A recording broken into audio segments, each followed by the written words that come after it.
Welcome to episode 3 of the Helpful Huddle Podcast. I'm your host, Luke, and today is something that's a little different than what we've been doing and we will continue to do. Today, I'm going to be talking to you about my journey and my story. Please take a listen. Let me know if you have any comments later on. Feel free to send me a DM or an email, and I'd love to talk to you about it or continue this conversation. Please enjoy. Hello, everyone. As you know, my name is Luke, and I am the host of the Helpful Huddle podcast. But today I want to talk to you about my story and my journey. And where I'm going to start is just kind of a general outline of how I grew up and just go from there. So I was originally born in 1994 in the great state of Alabama. And so that does currently make me 28 years old. But I was growing up in that great state of Alabama, and I feel like I had a pretty typical life, or at least life for there. I was in the church 9 months before I was even born, um, and grew up in the church and, went to public school and felt like I had a pretty normal childhood. And growing up, I always loved two things, and those two things were sports and helping people. So I knew this from a young age of helping people because I vividly remember always trying to help out around the house, be a people pleaser, specifically to my mom, kind of a mama's boy. But sports I couldn't get enough of. I'm I don't remember, but I know that I was playing baseball, t-ball, like 3 or 4 years old, and my dad would tell me later on that he at least knew that I liked sports because I was actually focused on it being that young and took it a lot more seriously than everyone else. But that continued to grow and grow. I continued to play sports year round, football, baseball, soccer, basketball, which I'm terrible at basketball, but growing up, it was fun. And also my favorite was baseball, and I'll get into that a little bit more later. But something that was truly special for me was when I turned 14, or right around the age of 14, I gave my life to Christ truly. So what I mean by truly is growing up, I went to a Southern Baptist church, and I remember them doing the Lord's Supper. And they always said that if you haven't given your life to Christ, you can't partake in the Lord's Supper. Well, I wanted the grape juice and cracker. So when I was like 8 or 9, I pretended, I would say, to give my life to Christ. But it became much more real for me when I was in middle school, a part of a youth group, a new church, a non denominational church. And I did, once again, I don't know if you'd call it rededicating or if you would call it actually giving your life to Christ, but I know I did. I know I had a change of heart. And now, by no means have I been perfect, but that was a huge part of my life. And I'm very proud of that. Moving back to kind of the sport side of it as I kept getting older, my two favorite sports ended up being soccer and baseball. However, in Alabama, those are both spring sports, so I had to choose.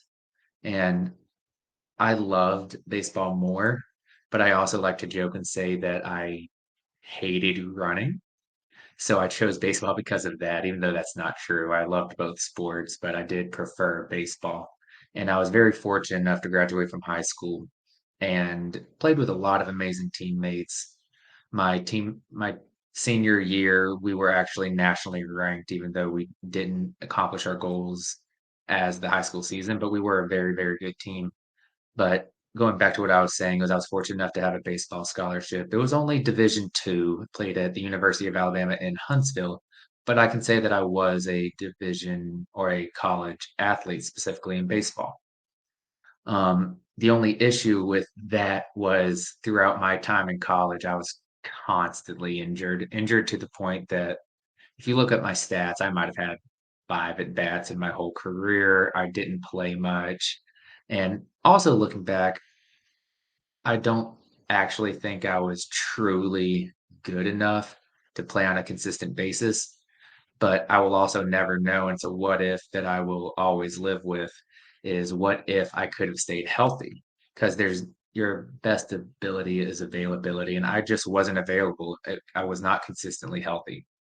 And so I got injured so much that I actually only played 3 years and didn't play my senior year, got all caught up on classes, and I ended up graduating with a degree in biology. And I honestly didn't know what I wanted to do. I thought it was going to be something, maybe go to med school, maybe go to physician assistant school, maybe go to physical therapy school.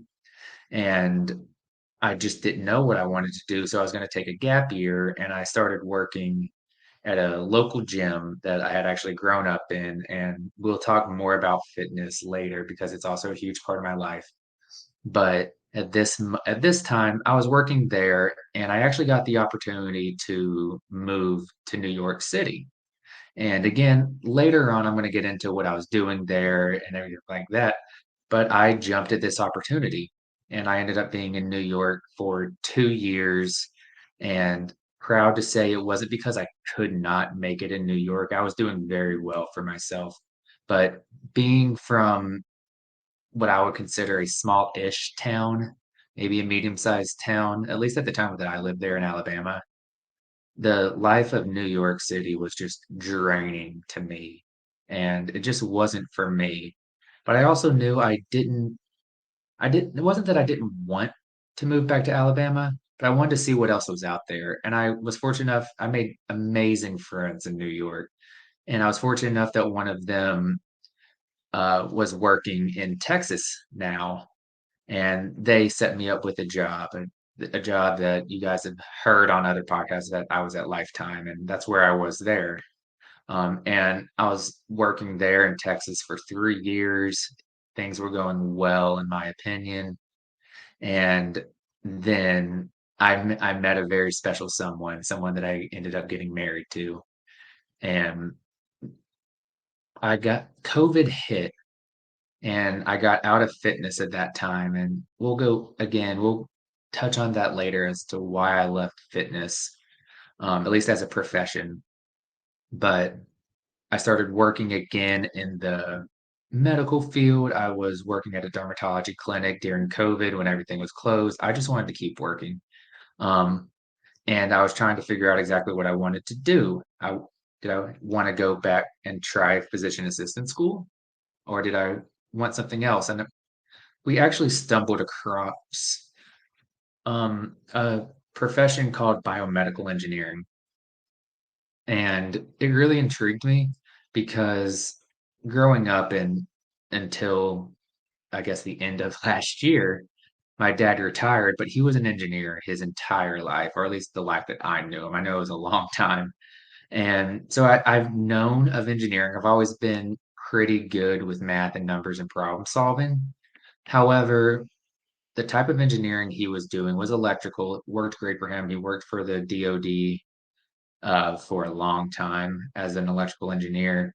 But on those take your child or take your son or just take your child to work days, I would go in and I mean, part of it was that I was young, but the other part was what seeing him just sit at a cubicle or at his desk didn't really interest me.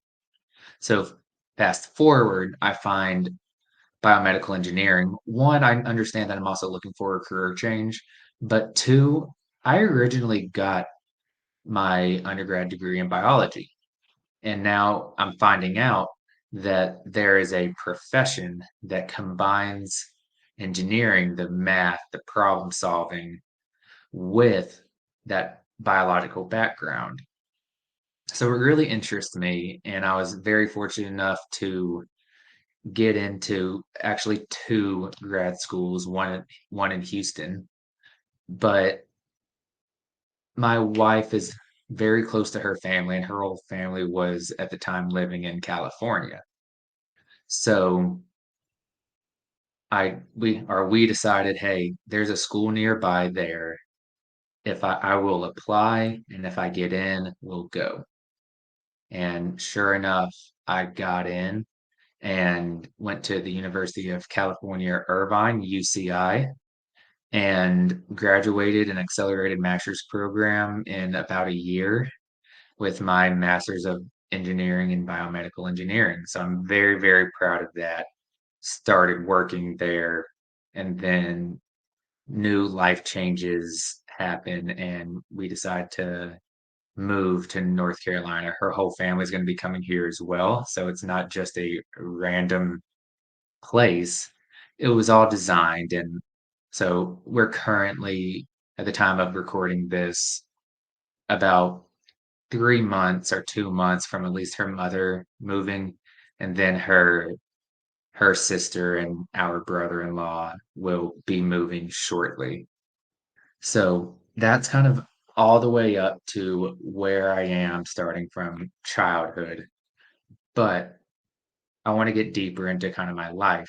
And I purposefully left out key moments in my life during that story, and specifically like what I learned from these moments. So I want to back all the way up to when I was 14.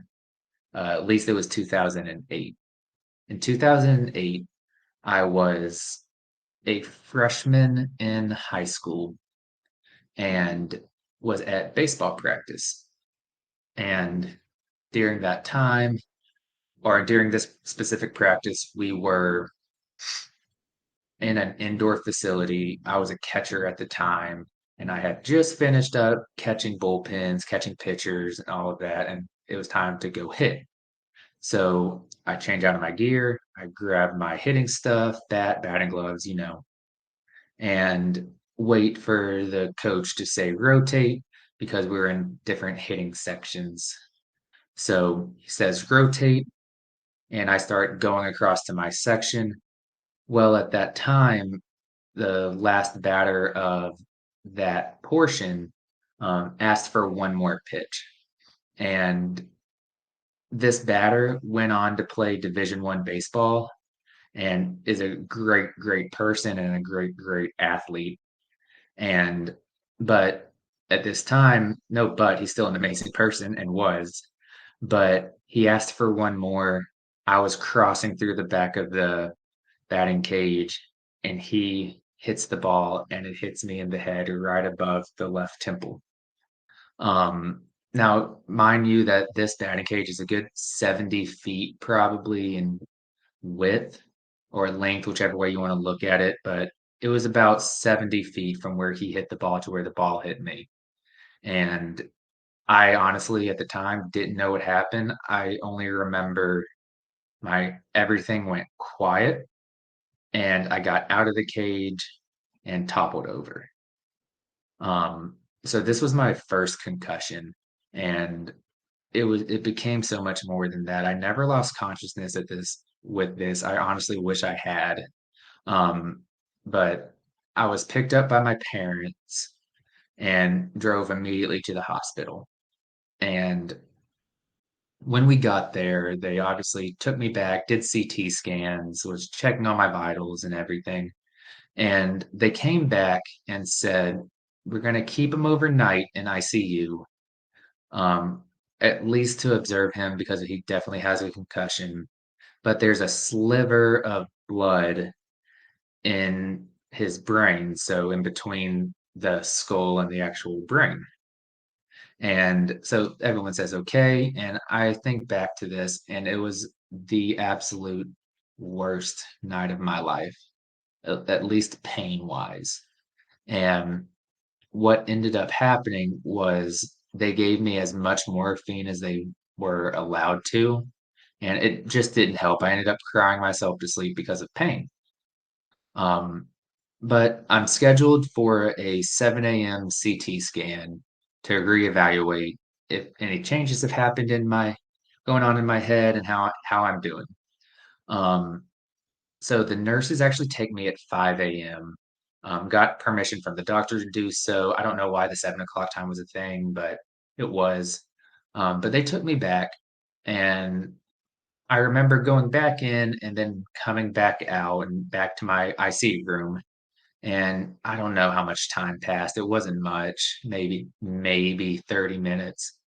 But the next thing I know is a lot of nurses start coming into my room and they're telling me everything's going to be fine. We're going to have to take you to surgery and fix what's going on. And I mean, I just suffered my first concussion. I was out of it. It was also maybe 5:30, 6 in the morning, and I'm 14, so it it's not a great time for someone of that age in that situation. So I'm still in a daze, but I find out afterwards that the doctor did finally get there. Not finally, he rushed over, got there, came in, told me that, "Hey, everything's okay. We're gonna go take you to surgery, get a little bit of get you all fixed up and get you on your way." And I just say, "Okay," and the nurses continue to prepare me to be transferred over to the surgery side of the hospital. And I find this part out after the fact, and it's that the doctor asked to speak to my parents outside the room, outside of my hearing, and all of that. And I come to find out that he looked my parents square in the eyes and said, "If we don't get him to surgery right now, he's going to die." So what had happened was that sliver of blood grew from that small sliver to a softball-sized amount of blood, and it was actually pushing my brain over to the side, and it hadn't stopped bleeding. So, that was what I imagined was the pain, and that was the severity of the circumstance. The surgery overall, fairly straight simple. They have to drain the blood because it's not in the brain, it's between that skull and the brain. Um, but I also remember that my mom told me that the only thing she asked the doctor was if he was a Christian, and I believe that the response I'm told is that he said, "I'm good," and she said that she's gonna have a lot of or that he will have a lot of people praying for you in your hands. And so they take me to surgery. Surgery lasts, I think it was about 2 hours, maybe 2.5. Obviously, I'm out of it, I don't know. Um, but apparently the surgeon told my family that the procedure may take like 4 to 5 hours. So when he comes out at like a 2.5 apparently he comes out at a 2.5 hour mark, calls them in his office, doesn't say anything, and just sits down, and because of the timing, my family's all thinking the worst, and he just kinda leans back and says, "Everything went perfect." Um, which I guess he could have said something outside, but it is what it is, more dramatic than it needed to be. But so everything ended up being fine. I had the blood drained out, no longer in a life-threatening situation, and yeah, and it was just absolutely crazy, and finding out the stories after that. I was in the hospital for a week. I had around 70 staples in my head. I have 4 screws now in my head holding that piece of skull. But what I wanna get to with this story was it was the first time that my faith had ever been tested, and fortunately enough, I had amazing people surrounded me and made sure that they knew that God was still with me and that God loved me and was taking care of this, and all of this will be used for a purpose. Which, being a 14-year-old child at the time, it was hard. It was hard not knowing if I was going to be able to play baseball again. It was hard not knowing if my life was going to change in any way, shape, or form. Um, all that was hard, and I questioned a lot of things. And as you might imagine, it was the question, why? Why did this happen to me?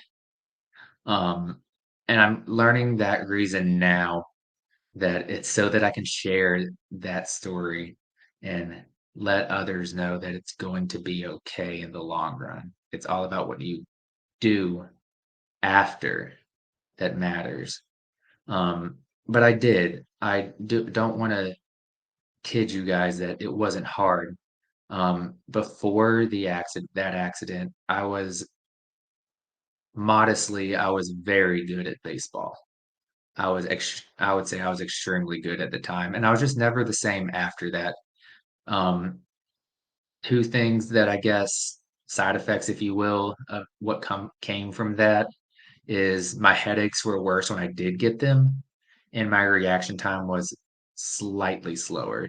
Not so it wasn't just bad so much that you would notice it in everyday life, but when you're trying to hit a baseball, trying to hit a at the time maybe 80, 85 mile an hour, as I grew up 90 plus mile an hour fastball, that little bit of reaction time that I lost definitely was a made an effect on my playing career.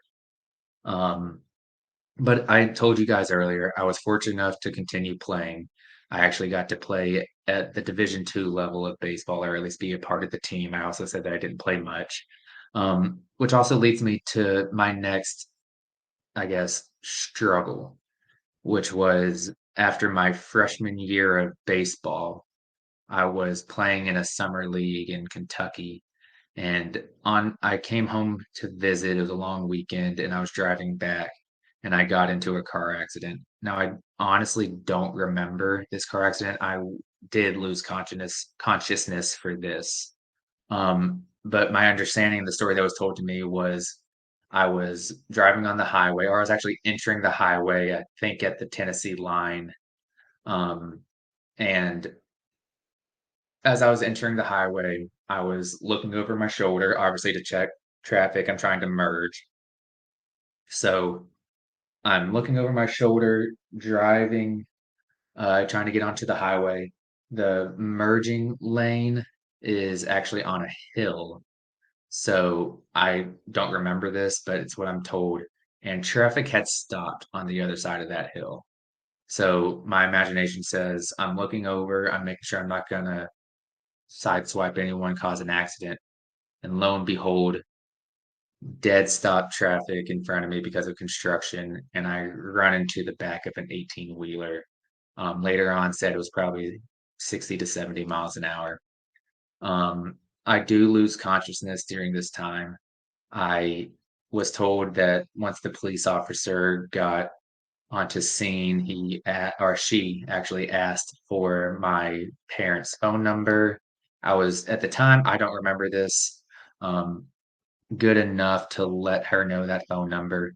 And then she told me at the hospital that after I talked to her, looking over to my left, I just turned back forward and rested my head on the back of that 18 wheeler. They did have to cut me out using Jaws of Life. I obviously totaled my car, and it was a very scary, scary situation. They, when they first got me out of the car, they said that they can't tell, and they're talking to my parents at this time, but they said that they can't tell if anything is wrong, but they were convinced that I broke both of my femurs. And for those of you that don't know, that is the thigh bone. But so they were convinced that I broke both of those. Um, then they take me to Vanderbilt Hospital, ICU trauma, and I have a breathing tube down my throat. They start My parents get there, they start bringing me out of it, breathing tubes down my throat, and so I can't talk, but I'm trying to find out what happened. So they gave me a notebook. I wrote down, I think it was just gibberish, and they were just asking or figuring out like, well, these are probably the questions. But the questions I asked was, where am I? And is everyone okay? Did anyone else get hurt? Fortunately, that answer was no. The 18 wheeler did not even know that I had hit them. Um, so it was a very scary moment. And I don't know how. I would just have to say grace of God, but they give me full body scan, and I'm, all things considered, okay. I had a broken elbow, which didn't even need a cast. It was more of like a compressive shattering, if you will. It did end up leaving some bone chips that I had surgically removed. I partially tore my ACL, and I had some broken teeth, a concussion, and that was pretty much it. Um, Yeah, it's got to be the grace of God. I don't know how that is possible that you can be in such a bad car accident and pretty much walk out unscathed. And I remember my dad and my sister both went to where they took the car to gather any belongings. And my dad said that if he had seen the car before he saw me, he would have just assumed I had died. So I know I'm put on this earth for a reason. And I wouldn't say cheated. I've been provided life, but possibly should have died twice in my lifetime. Um, but then continuing to move on with this story, um, things I learned after the car accident was kind of trust in people again. I had to actually rely on people. I'd never been so injured, like full body injured, that I needed true assistance. And it was everyone, people I barely knew to my grandparents were trying to pitch in and help any way that they could. And most of it was just support. I don't think I ever really processed what happened and how traumatic that was. But I know in college, after that happened, I would have kind of PTSD dreams. Now, it's in no way, shape, or form as bad as other victims and our military. But I would dream dreams that were of me being trapped in that car accident. And I would start hyperventilating, and I'd either hyperventilate enough to wake myself up, or someone would always wake me up. But it was a really scary thing to go through. And I had to, again, trust people. In that situation, I trusted my athletic trainer. He was former military, and it was someone I could talk to, and he really did help. But being able to trust people and surround yourself with people that are good people is just such a huge benefit that I had taken for granted, I would say, and I don't take that for granted anymore. Um, I also left out of my original story the number of concussions that I've had. Um, I just told you about 2, and they were the most serious, but I've had 4 or 5 confirmed, and I'm sure at least 1 or 2 more unconfirmed just from sports, those car accidents, weird things happening. And my issue with that, not issue, but my struggle with that is that as these things started to accumulate, I started having minor memory issues. And it was very, very frustrating. I remember specifically going into the grocery store and breaking down crying because I forgot why I was even there. And again, that this whole situation, I hope and pray that I'm overall okay throughout the rest of my life. I don't think I've had near as many as you would think a football player would, and those that truly suffer with CTE. Um, but it also reminds me that I can't take advantage of time. And that's the biggest thing that I've learned through all of this after not dying twice when I should have, after suffering multiple concussions. So many to the time that my last one, they told me that if I have another, I can't play sports anymore. Um, so yeah, sorry, this is a little bit hard to talk about, but I'm glad that if you guys are listening, and I hope this helps people. And then my final piece that I left out of my original story was my move to New York City. As you might imagine, being from Alabama, people didn't understand why I wanted to go or why I was going. But it was, again, I was 18, and I was 21 or 22. It was right after undergrad. And it was an opportunity and an opportunity that I couldn't pass up. Um, I mentioned to you guys during this talk that I was in fitness for a long time. Well, fitness was what got me to New York. I was fortunate enough to get hired on at a gym called Equinox, and I was doing modeling while I was there. I was signed to a agency, had an agent to myself, and it was crazy at the beginning. But what I want to go back to is that I had a lot of doubters. I had a lot of haters. I had a lot of people just not knowing why I was doing it. And so much to the point that one evening or one day, I got an incidental text from a former teammate that I suppose was talking about me, but the text read along the lines of, yeah, I don't know how or I don't know why Luke would even go there, go to New York City. And that stuck with me. That was a chip on my shoulder, which really drove me to make the best of this opportunity. And I feel that I did that. I got to meet amazing, amazing people. You never know what doors are going to be open for you, but I got to meet the most amazing friends that I have to this day and talk to. Some that I wish I could get to talk to more and hang out with again. And I mean, in the modeling side, I was on a magazine cover, a couple magazine covers actually, and book covers, and h- did a couple of commercials. It was truly, truly fun. But what I want to share from this is that if you feel a calling and you know that it's the right thing to do, don't question that calling, no matter how much it may not make sense to those around you. Hold tight to the people that you truly care about and love.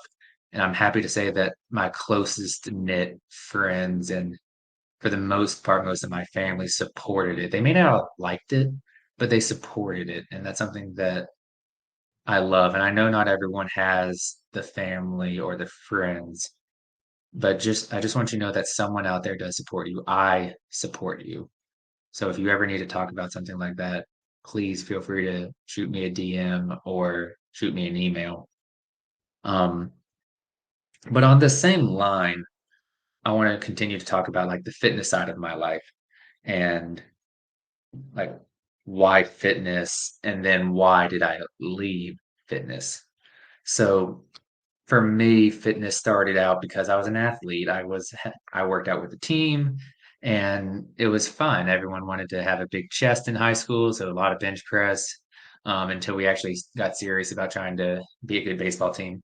Um, then going into college, or I guess back up, going from my senior year into college, I got serious about the nutrition side of things and saw my body really change, going from 18% body fat down to 8 to 10. And obviously, I liked the change. I felt better. I moved better. Everything just felt like it was going well. And I also really enjoyed the process. And that's something that I've always enjoyed, the practice and the process of things in general, but also talking here specifically of the gym and eventually bodybuilding. But I'll get to that. Um, the why I got so into fitness wasn't because of vanity or wanting to look a certain way. The real reason why I got drawn into fitness was I felt like it was my therapy, my release, my thing that I could do when no one else was around or no one else believed in me, that I could do this.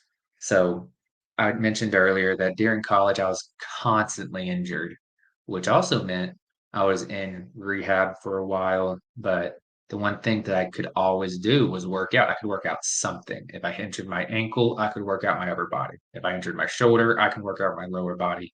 And I used that as motivation and therapy for sure, And I mean, oftentimes I would just do it because I had nothing else to do and I enjoyed it. Um, but at the time, I would say when I ended up stepping away from baseball, I was young and naive, and I understand everything that my coaches did at this point. But at the time, I felt like I never got my fair shot to play. And I felt like that was them telling me, hey, you're just not good enough. And I wanted to prove that wrong. And I wanted to prove that I don't need the validation of others. But how I decided to do that was I got into bodybuilding. Bodybuilding is a sport that, yes, you compete against others, but you compete against yourself. And there's not a coach that can tell you not to do something. They will your coach should and will assist you along the way. They will give you that fair shot. And that's what I had. And it was something about being able to step in and like in baseball, you can put in all the work and all the practice that they still send out and they still decide to send out 9 other people and you're not one of them. In bodybuilding and fitness, it's the grind is me versus me 4, 5, 6 days a week. And I loved that because I could prepare for my game. And even if I don't win my game, my work was put in and I got whatever reward came from that. I did when I was living in New York, did compete into one bodybuilding competition. It was actually the Flex Lewis Classic down in Nashville, but that was my game. That was me saying, there's no one out there that's going to tell me I can't do this, that I'm not good enough to do this. And I'm happy to say that I won like fourth or fifth in novice. It was maybe a 15, 20 person class in my height group of classic physique. But I was so proud of that and wanted to continue to do it. And life just took me in a different direction, and which I'm so happy with. And I actually ended up moving to Texas not long after because I had again a good friend that was working there and knew that I wanted out of New York. And again, I'm also proud to say to all the people that doubted me moving to New York that I succeeded in New York. I had a successful modeling career. I had a very successful training career. I was a personal trainer at one of the Equinox locations, and I was a top 10 to 20 trainer in the entire company. I was doing just fine there, and I'm happy to say that was my choice to step away from New York City. But I moved down to Texas, and I accepted a job with Lifetime Fitness. My first opportunity didn't work out so well, but I continued and found another job. I actually worked at Orange Theory for a while as an assistant manager, and then I got to help a company similar to Orange Theory start a nutrition program, um, which I'm very proud of. And I got again to meet a lot of new people, and I got to expand my education. And I can't thank everyone enough for giving me all those opportunities. And then I was actually asked to come back to a Lifetime in their new grand opening club, and again, that was a giant success. It was amazing being with them, amazing being able to help hire the team and train the team and learn so much from those other people. And it was just an absolutely amazing experience. And well, I guess not however, towards the end of it, kind of right before COVID, I was starting to get the feeling that I don't want to be inside of these 4 walls or however many walls are in the gym, um, for the rest of my life. I was fine with it in the temporary, but I wanted something else. And I'll back up and say when I first took my first training job in Alabama after I, graduated from undergrad, I mean, I repeat to you, my plan was to go to like PT school, PA school, med school, something along those lines. So it was always supposed to be temporary. And I don't knock anyone that continues to do training, but for me, I didn't want my job performance to be excelling. However, I could take a pay cut at any moment because a client might quit for whatever reason. Maybe they're moving, maybe they're leaving for a few months to go on some trip. Anything like that was something that I didn't want to be anymore. At the end of the day, I didn't want my money being affected by other people.